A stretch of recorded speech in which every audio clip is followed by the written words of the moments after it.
Alright, I'm gonna make a video on just the power wire that I ran in my truck. It's all Rockford Fosgate wire.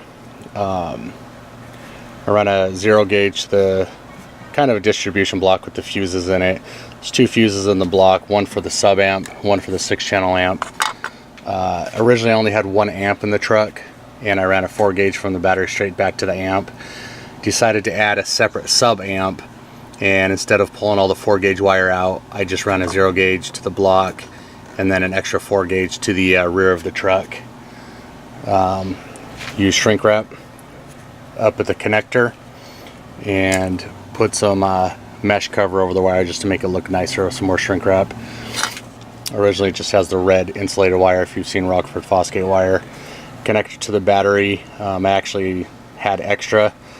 It's a, I believe it's a Monster cable connector, and I did it to this side right here, which is kind of weird, but just the way my terminal's set up, I didn't want to run around the battery over the ground and out, so this was the best angle without it hitting the hood, with it being closed as well, with how big the connector is. Seems to work well. It's still on there pretty tight.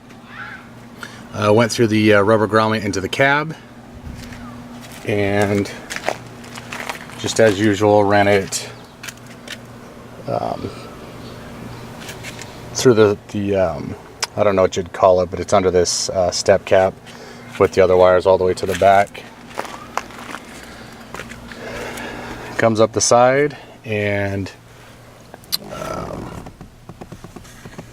one 4 gauge power wire goes to my 6-channel JL amp, and the other power wire goes to my sub amp, and they both have their own fuse as well, closer to the amp. And those were the fuses that came with the 4 gauge power wiring kits. I basically just bought 2 of them, and then got the other fuse block under the hood separate, with the 0 gauge wire separate by the foot. And also ran a distribution block for the grounds, so you have a ground running to each, and then a 0 gauge ground, which is actually grounded under this seat. Works pretty well. I don't have any noise in the system. That might also be because I'm running a processor.